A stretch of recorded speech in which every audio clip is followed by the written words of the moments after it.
Hello everyone, welcome back to Think Lab by Saurabh. So in our deep learning series, we have already discussed the ANN, CNN, RNN, artificial neural network, convolutional neural network, and the recurrent neural network. And also we have discussed the long short-term memory network, right? So now we are going to one step further and we are learning another important recurrent architecture we call the GRU. It means gated recurrent unit. So in this tutorial, we are not going to learn the GRU only theoretically. We are going to build a complete GRU deep learning project in Google Colab using Python and TensorFlow. So our project will be the sentiment classification system using the IMDb movie review data set. So this model will take a movie review as an input and predict whether the review is positive or negative, right? So we will start the first. We try to start with the understanding the GRU. What is the GRU?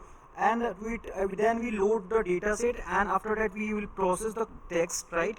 And we create embedding layers, and then we build the GRU model, and we have to train it, then we have to perform the evolution parameter, and finally we can visualize the result, and finally we can use the trained model to make the prediction on a new reviews, right? So let's start. So the first question is, what is the GRU, right? So GRU stands for the gated recurrent recurrent unit, right? So GRU is a type of recurrent neural network architecture designed by the handle sequential data. So sequential data, it means the data where the order of information matter, right? Suppose we are taking the example, text, speech, time series, sensor data, stock price, machine translation. So in this kind of in this kind of data, the order of information is matter, right? So standard RNN has a problem, it's called the vanishing gradient problem. So because of this problem, a basic RNN can have the difficulty to remembering the information from much easier in a sequence. So LSTM was introduced to solve the problem using a more memory mechanism, right? But GRU also address this problem, but with a simple architecture than the LSTM, right? So you can in the GRU gates, right? So GRU basically GRU we have used this primarily two gate. One is the update gate, another is the reset gate, right? So the update gate decide how much information from the previous hidden state should be carried forward, right? And this reset gate, right? Reset gate decide how much of previous information should be ignored when we creating the new candidate state. So if you see the concept of this updated gate here, so what information should we keep, right? And the reset gate is the what previous information should we forget. So this gating mechanism allows GRU to capture the long-term dependency much better than a simple RNN, right? So now we are going to just open the Google Colab, and let's move with the our we are going to build the GRU project step by step, right? So first important thing is the for building the any project, we have to require the few libraries, right? So now we are going to import the library like NumPy, like Pandas, TensorFlow, Keras, right? And also we have to use here the padding, and we have to perform the sequential model. So let's start with the importing the necessary library, or we call the very essential library. Here we are going to import. So you can see here I've already written these things, okay? So this NumPy will help us to work with the numerical arrays. Then we are going to import the Matplotlib for the visualizations, TensorFlow, that will be the main deep learning framework. We are using the Keras dataset. We import the IMDb dataset. We also import the pad sequence, okay, which allow us to make all the movie review have a same sequence length. Then we import the sequential model, and our neural network will contain an embedding layer, GRU layer, dense layer, and the dropout. And finally we will import the evolution matrix such as classification report and the confusion matrix, right?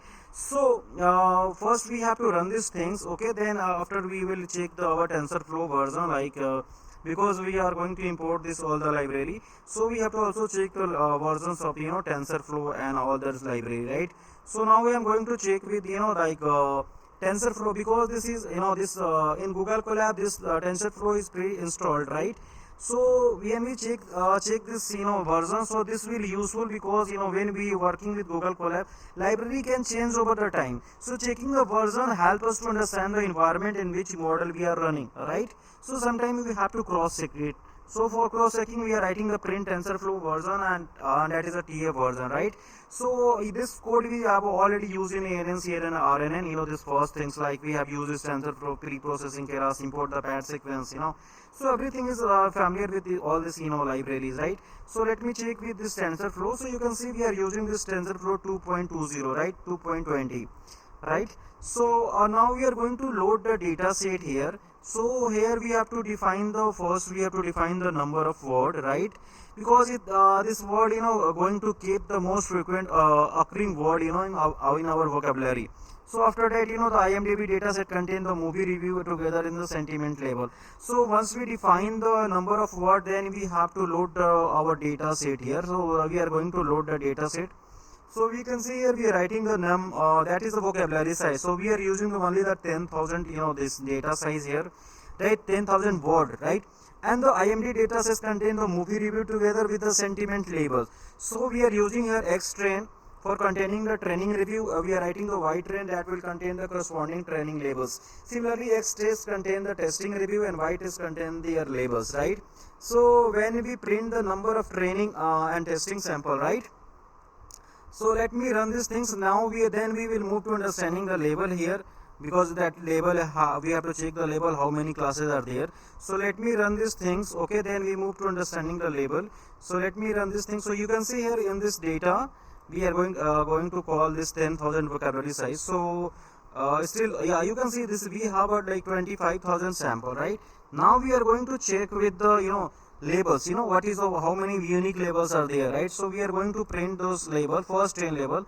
So you can see here we are getting the label is 0 and 1, and the first 10 label is 1001. This is given. So the data set contain the two classes. So 0 represent the negative review and 1 represent the positive review, right? So this is the most important things, because this is a part this is a problem of classification, binary classification, right? So let me write here so that we don't get confused over the time. So we are this 0 represent for this positive review, 0 represent for negative review, and 1 represent for positive review, right? So finally this is a part of binary classifications, right? Now we are going to look at the raw sentence, because we have to make something something interesting, so we don't see the normal English sentence here. So instead of using this seeing the number, this is because IMDb dataset already converted word into the integer, right? So we have to see check those things. We have to look at the raw sequence, right? For example, one number represent one word in the vocabulary. So model doesn't directly receive the text. It will receive a sequence of integer value that representing the text, right? So I'm going to write here. So you can see here I'm writing print xtrain and ytrain. Okay. So let me see here. We got this sequence, right? So finally we got this sequence. After that we are going to check the vocabulary information, right? So here, so we are going to obtain the word to index mapping used by IMDb dataset, right? So vocabulary is basically mapping between the word and integer, right? So let me write here. I'm going to check these things. This we have to just obtain the word to index mapping by using the IMD dataset. So we are going to write here the word index, and we are getting because the vocabulary is already mapped with the word and integer ID, so we have to check like how the mapping is already done, right? So we are going to write here the word index. We are taking the IMDb word index, and finally we are going to check the vocabulary size, and this is the this function is an alien function that will check the length here, right? So I'm going to run this thing. So you can see here we can getting the vocabulary size is 88,000, right? So here this deep learning model works with the numerical value. So text need to represent the numerical before it can be processed the neural network, right? So now we have to understand the here important thing is the padding, right? So there is another important issue. So different movie review have a different length. So one review may contain 50 word, another may contain 300 word, another may contain 500 word. But the neural network need input with the consistent shape and batch, right? So also shape and with batch also. So like here, so therefore we use the padding. So reduce this problem, we are going to use this padding. So we will select the maximum sequence length up to 200. Then we review the shorter than the 200 tokens, and we will be padded here. So review longer, longer than the 200 token, that can be truncated, right? That means we have to just truncate it, right? We have to just going to remove those value, extra value, right? So now we are going to set the length, maximum length here, then we apply the padding here. So we are going to write here, before padding we have to set the length is to 200, because we are saying that every review will be represented using exactly 200 tokens, right? So now we are going to set here the 200. So we are going to write here the 200, right? So maximum length is 200. Okay. So now after that, after this 200, we are going to perform the padding, right? So for the padding, we have to write the X train and X test. So we have to also mention about the padding, and we have to also mention about the truncating, and we have to also define the max using this length function. We have to define the max length, right? So for that, if you can see the logic behind how can we use this padding here. So important thing is that pad, we have to use this pad sequence, right? That is a function that will convert the variables length sequence into the fixed length sequence, right? And then we have to define the max length. So it means that every review will contain exactly 200 positions, right? So now we are going to use here the X train, Y and X test, right? And you can see here using the pad sequence here, right? So we are going to use this pad sequence here, right? Also for the X train and Y train. So you can see here we are written here the max length. So it means every review will contain exactly 200 position, and padding post, we are writing padding is equal to post, means the 0 are added at the end of sorter sequence, and after that we are using truncate post, right? So it means if the reviewer is longer than 200 tokens, so extra token at the end will are going to removed, right? So this after this operations, our training data should be like the shape of 25,000 into 200, right? So because we have used the 200 maximum length, so it means that every review is now represented by exactly 200 integer, right? So now we are going to inspect the data because we have used this thing. So now we are going to check the sequence because we have already set the 200. So now going to check the X train value, right? So how they are working here. So for this we have to write the X train, and we have to check the length of the X train. So we are going to write here, see, I'm going to write here X length, right? So we are going to see, you can see here finally this size is 200, right? So you can see after the padding we got the sequence length is 200, right? This means this padding function is working currently, right? This padding function is working very correct way, right? So fine, we got this 200 things, right? So every sequence has exactly 200 position. Now we are going for the training and validation of the data, right? Because we will use the training data set to learn the parameter of the model, and while Keras is automatically reserve the validation portion during the training, right? So now we have to check the training and validation data here. So for that we are going to check the shape of this X train and Y test, right? So we are going to X train and Y train, right? So you can see here the data is like this training data type is 25,000 into 200, because we are using those 200 is the max token size, right? So padding pass is completed. Now we have to understand the important logic is the embedding, right? So we have to understand this embedding layer, because padding layer is fine, we use everywhere this padding layer. Now we are going to write here this is a very important thing, we have to understand the embedding layer here, right? So now we are going to understand the embedding layer. So before the GRU can process the text, we need to transform word ID into the meaningful numerical vector. So this is the job of embedding layer. Suppose our vocabulary contains 10,000 words. Instead of representing every word as a huge one hot vector, so embedding layer convert each word into the tens vector. For example, a word might can represent the 128 dimensional vector. So now we are going to just during the training this vector are learn automatically, right? So this is the part of this embedding. So now we are going to build this GRU model, right? Embedding part is clear, right? now we are going to build this in GRU model, right?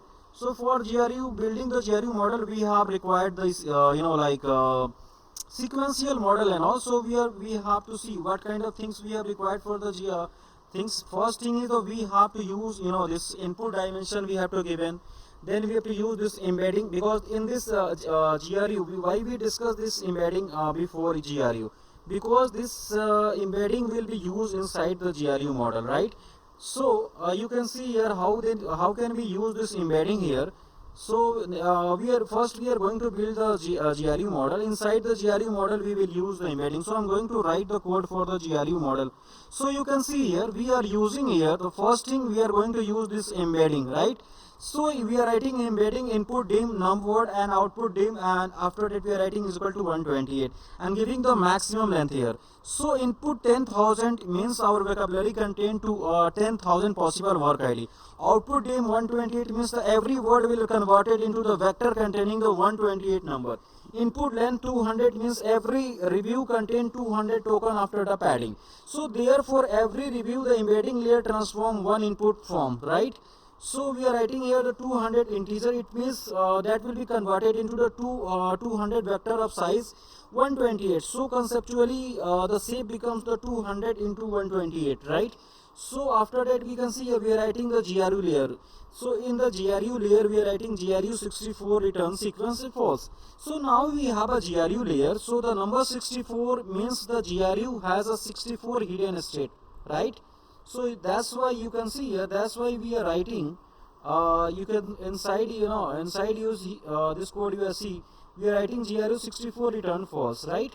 So inside the number 64 represent the GRU has a 64 unit, and this unit allow us network to learn the pattern and dependency in the sequence. So the return sequence equal to false means that the GRU will return only the final output rather than the complete sequence of the output, right?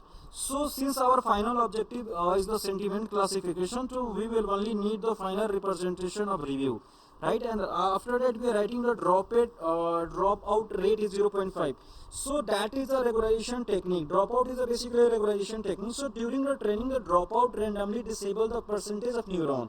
So we are writing a 0.5 means so approx 50% of the selected activation are dropped during the training. So this can reduce the overfitting and encourage the model to learn the most robust pattern, right?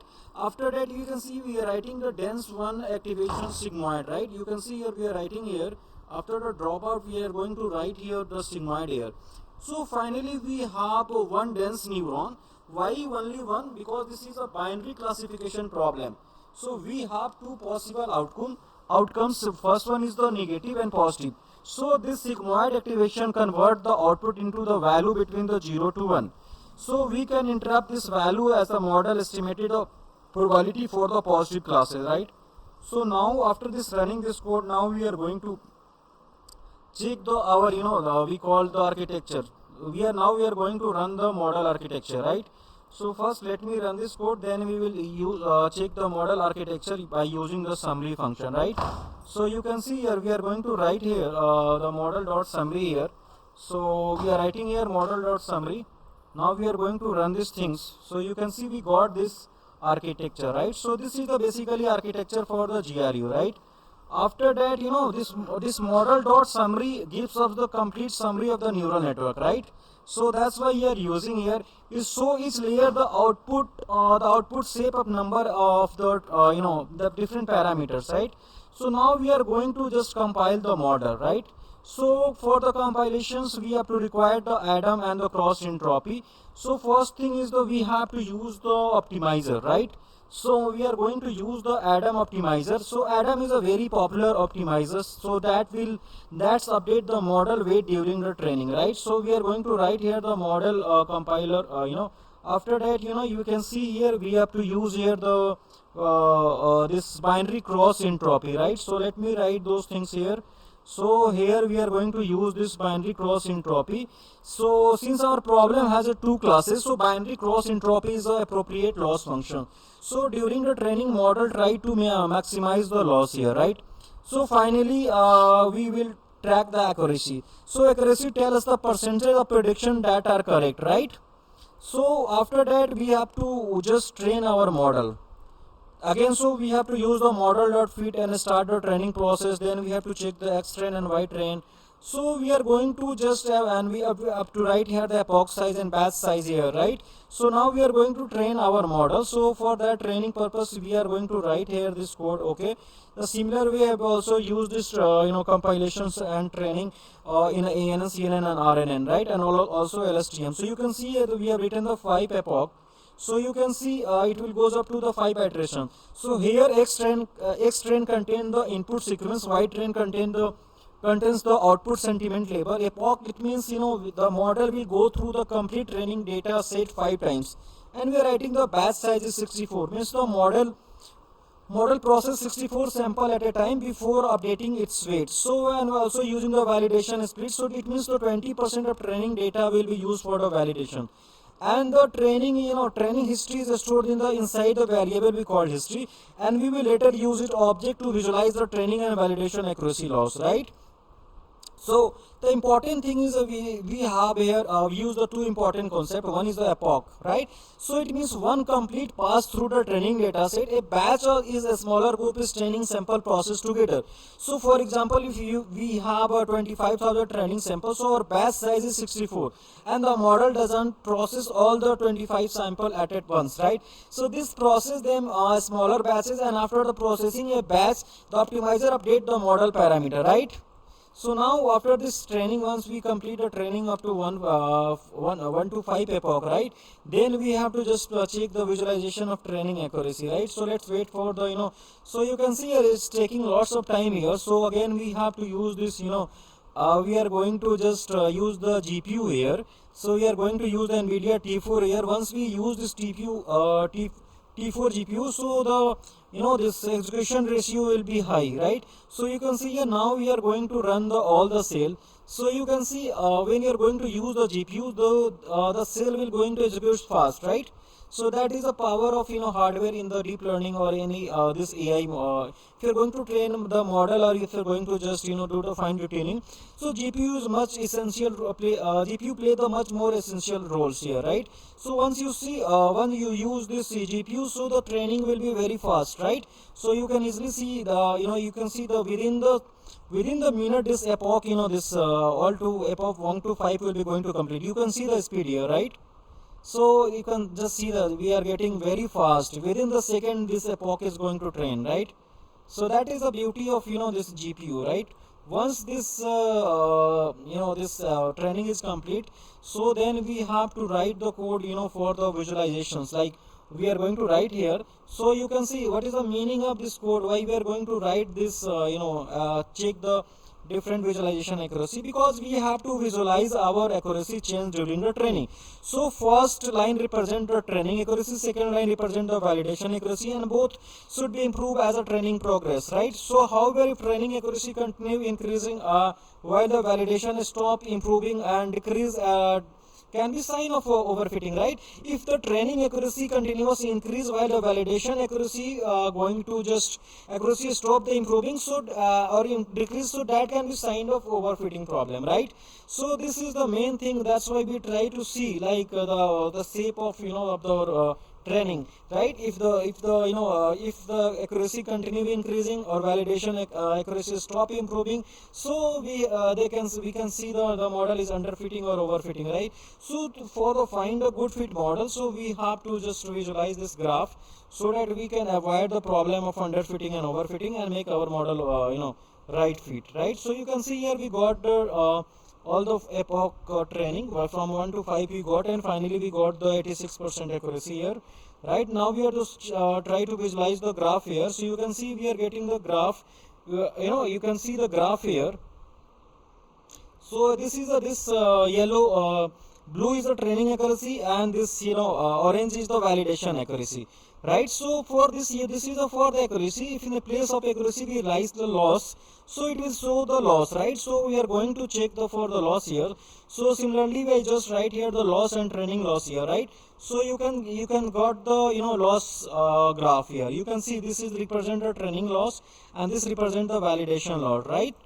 So once you understand this training and all, so now we are going to test on the new data, right?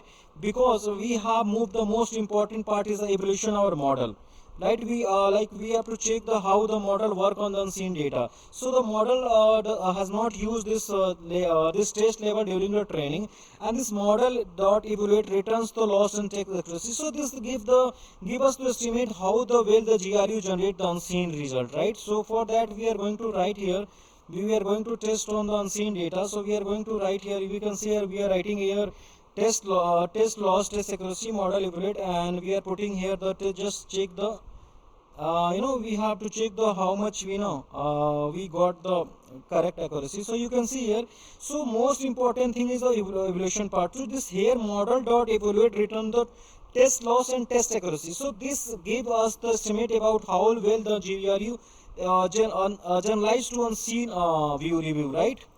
So then we will check, after this completion, then we will write a function to check the generalized prediction, to generate the predictions, right? For that we have to write the model predictions. We have to check the output is greater than 0.5 or less than 0.5. So based on that, threshold, we will decide which one is positive review and which one is negative review, right? So you can see we got here the 40% test loss, right? And accuracy is 82%, right? You can see here this is a training test loss, and this is a test accuracy, right? Now we are going to check our model prediction on unseen data, right? So for that we have you written this code to check the threshold value. Here we put the threshold value is 0.5, right? If your probability is greater than 0.5, it means the model is positive. If less than 0.5, it will be the negative, right? Once we complete these things, so now we are going to print the confusion matrix, right? So confusion matrix basically just display the about the true positive, true negative, false positive, and false negative, right? So you can see here we got here the 10 probability, right? So we are checking the 10 probability. Here you can see the first 10 prediction it's a negative, positive, positive, positive. We are one represent for the negative, one represent for positive, and 0 is represent for negative. So we found the first 10 predictions from the unseen data. We got the final this prediction accuracy, right? So now we are going to print the confusion matrix here. So you can see we finally got the confusion matrix here. So this is the positive, this is negative, this is the actual level, this is the this is the prediction level, right? So this is a GRE confusion prediction matrix. So this is, you can say, diagonal is a positive, right? So it's a combination of true positive, true negative, false positive, and false negative, right? So the row represent the actual classes, column represent the predicted classes, top left value represent the correctly predicted negative review, bottom right represent the correctly predicted positive review, and other two cell represent the incorrect predictions, right? So after this we are going to perform the classification report. So classification report contain the precision, recall, F1 score, all the data it will contain here, right? F1 score, support. So now we are going to check with the we are going to check with the classification report here. So let me write print the classification report. So you can see we are getting all the parameters for precision, recall, and now we have to build one functions. So that will check, this function will basically check where the check the test on, this function is a check for the new review, right? So now we are going to write one function so that we can check with the so this function is basically converts the new English sentence into the numerical format expected for our training model, right? So first we convert the review into lowercase. So for that we are going to write one function here. You can see we are going to write here. So why we are writing this function here? So this function converts the new English sentence into the numerical format expected by the training model. Then we convert the review to the lowercase. Then we split the review into the individual work, and for each work we look at the corresponding index in IMDb vocabulary. So we add the required offset because the data set represents the several specific token. If the word is not represent the vocabulary, so we will use the word representation. So finally we apply the same padding and truncated strategy that are used during the training. So this is extremely important.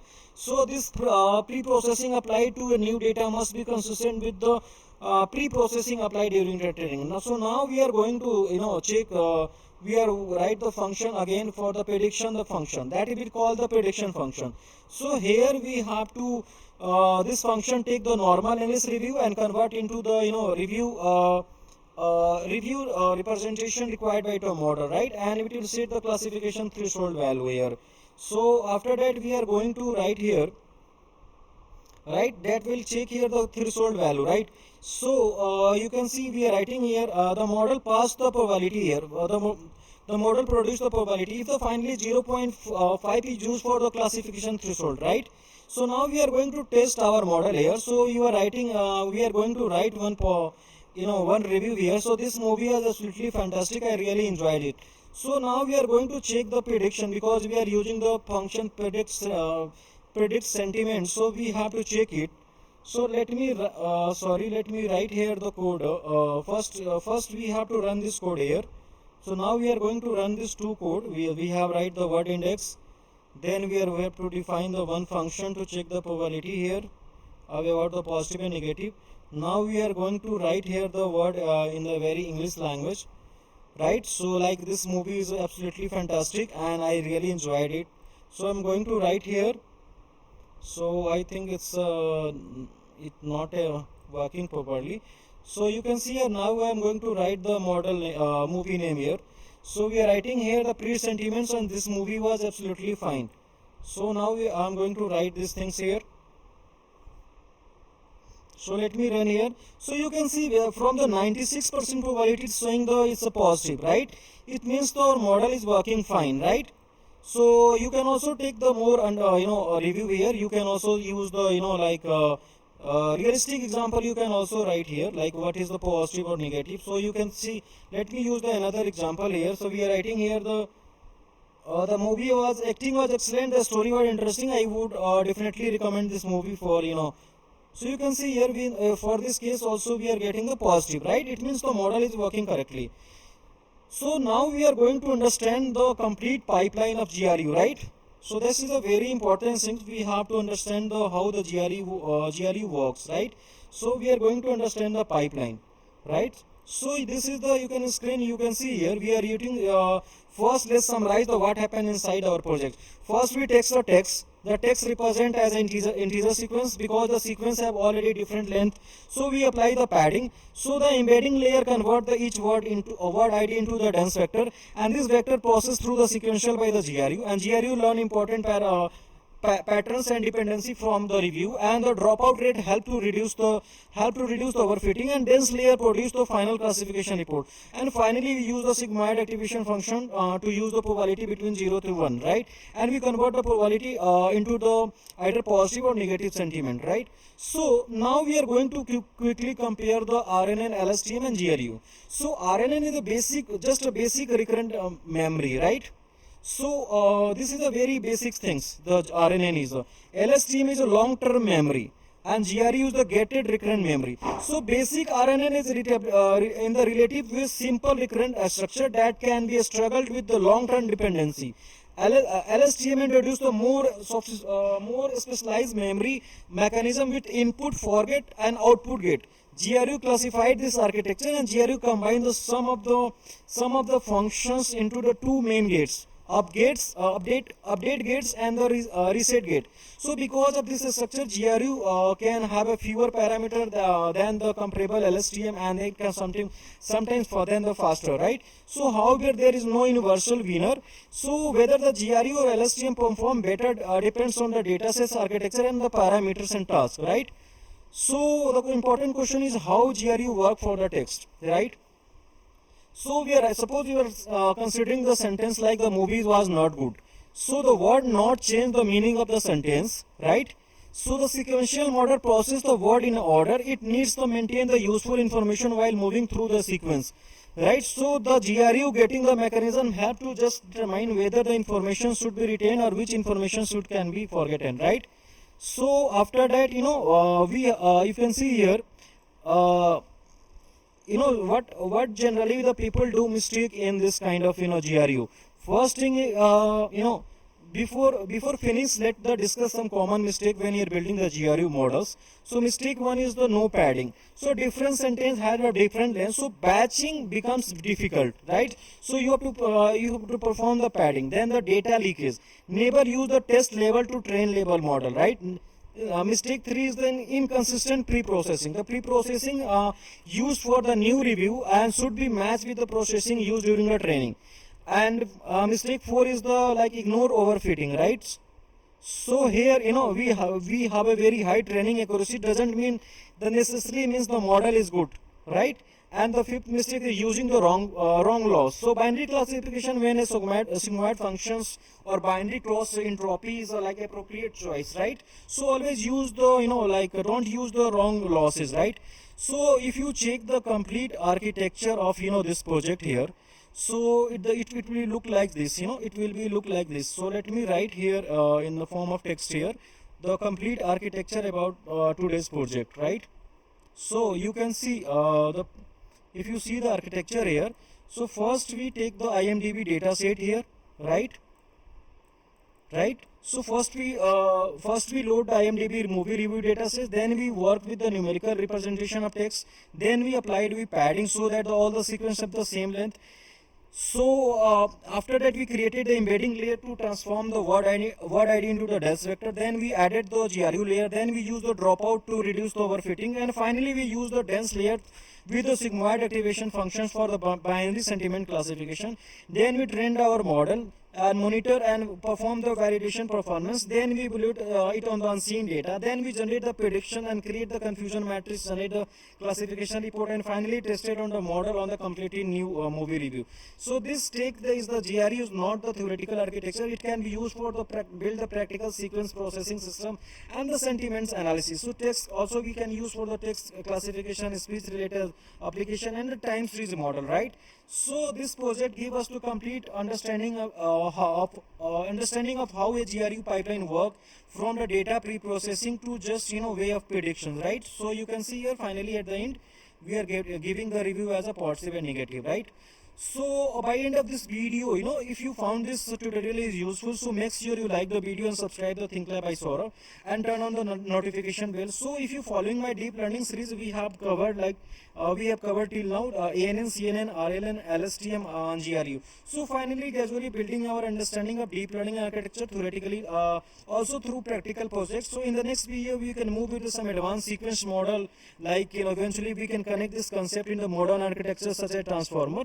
So thank you for watching. Keep learning, keep building, and keep becoming 1% better day every day. So I will see you in the next video. Happy learning.